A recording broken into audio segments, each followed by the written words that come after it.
friends. You know, it's interesting. I get a fair amount of mail, and often you who write me mention these podcasts that Derek then takes from this filming and goes and makes sweet little things to put on the computer. So, and today, well, Susan is off on one of her sabbaticals to do her work, and I am being taken care of by Rumi, who Lars remembered meeting at age 7 at Camp Winter Rainbow. Now he's 19 and taking care of me. His mom Lisa was doing it before him. And one of the things since I've been caught up that I've done is I've decided to look at my set of over 100 DVDs based on the Super 8 films I took on the earliest years from 1971 until, maybe 1990. And it's so interesting.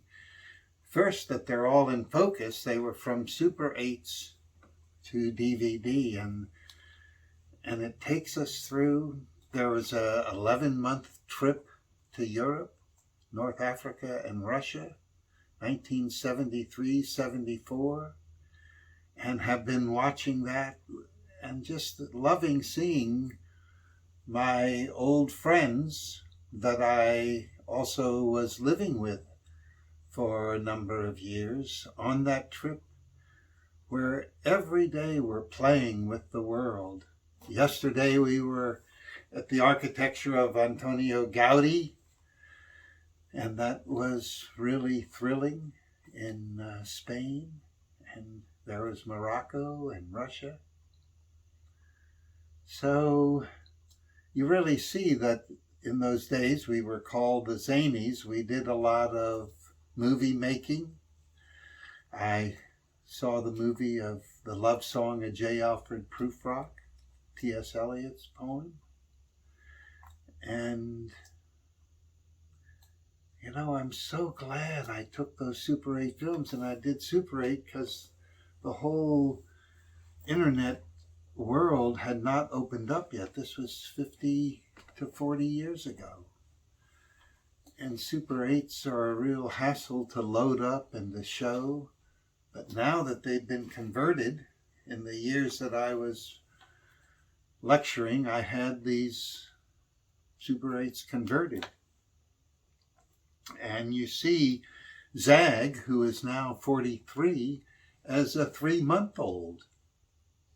And yes, I can't deny I love records of things. And this is a huge record of our early communal life and the life we did as the Zanies. People called us the Zanies, and we accepted that. And saw the costumes we made, the gorilla costume, the giraffe costume, and these fun places we went to, hospitals in them.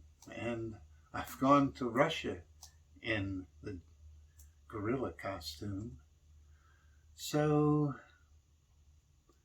yes, in my age group, we grew up with photo albums where you pasted in photos you took of things and had a record.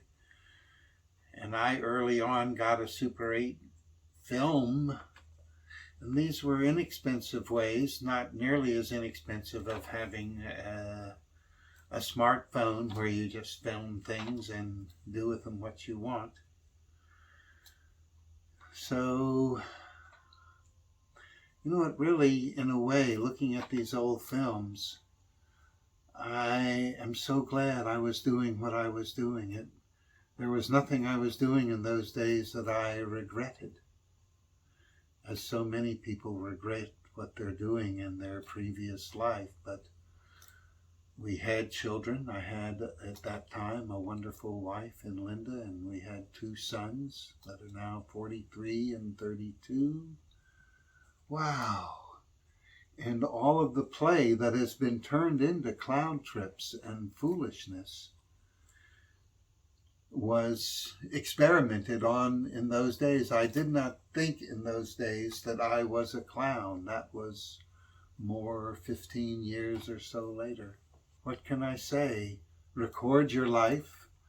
And I'm happy to say I've recorded in a daily journal for 45 years and in photography, and see who you have been and see what in that forms who you are today.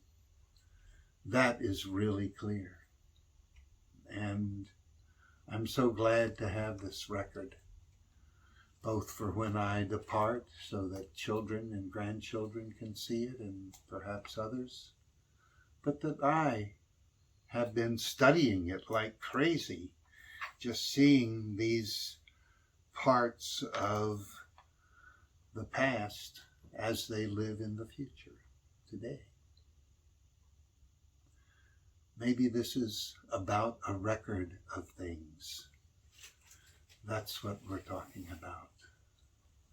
Do a life you want to record so that you can play with it later. Baby.